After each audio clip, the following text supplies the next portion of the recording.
Standing here in a pasture near Swope, Virginia. This pasture is on a short-term year-to-year lease.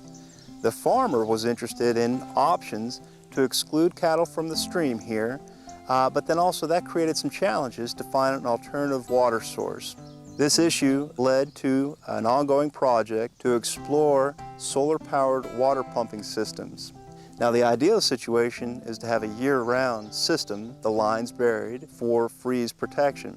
Now, on year-to-year leases or short-term leases, sometimes that's not an option. These systems can be an alternative for farmers to consider to provide water where they need it during the freeze-free months.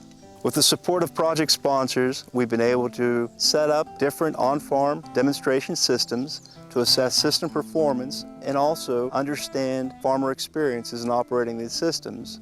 One of the demonstration projects was installed late spring 2020 at the Shenandoah Valley AREC. The rest of this presentation will focus on experiences with that system.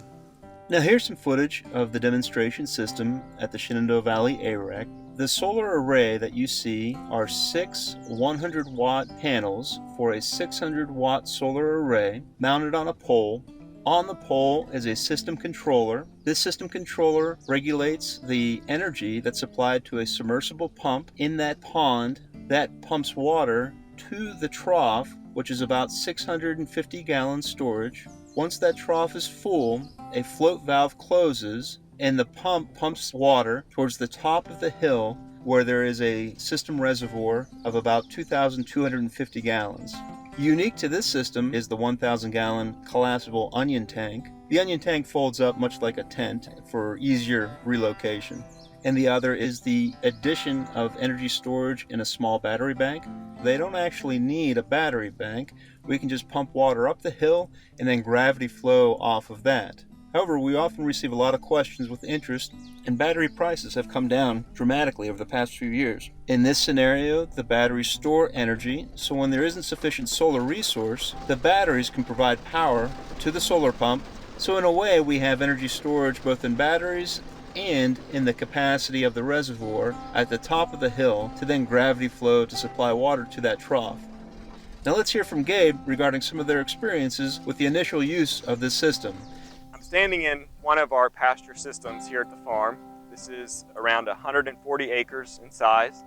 It's split up into about 6 different paddocks, roughly 20 acres or so, and we generally run about 40 to 60 fall calving brood cows on these paddocks.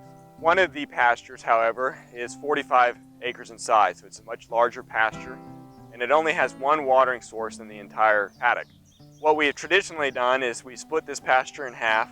Because we only have one watering source, it creates a heavy use site around that water, creating mud and wallowing holes.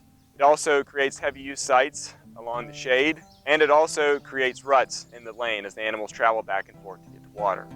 The second problem, utilization by the cows of forage in these far corners of the large pasture is not very good. And we have seen this anecdotally here, but we've also seen data, particularly from the University of Missouri, showing that forage utilization within the first few hundred feet of a watering source may be as good as 40 to 50%. But as soon as you get about 1,100 feet away from watering source, forage utilization decreases all the way down to 20%. And so these two problems led us to a solar watering system. We've got a pond strategically located in the middle of this 45-acre pasture. It's fenced off so the animals don't have access to it, but there's an opportunity for us to pump water out of that pond up on the hillside behind me so that animals can drink out of it when they're in that second paddock. We now have water within just a few hundred feet of any site within this pasture. We still put up the lane to allow them to have access to the first paddock during the first rotation. But what I noticed is that the cows just didn't go back, and the solar-powered watering system has met their needs even in these hot, dry days.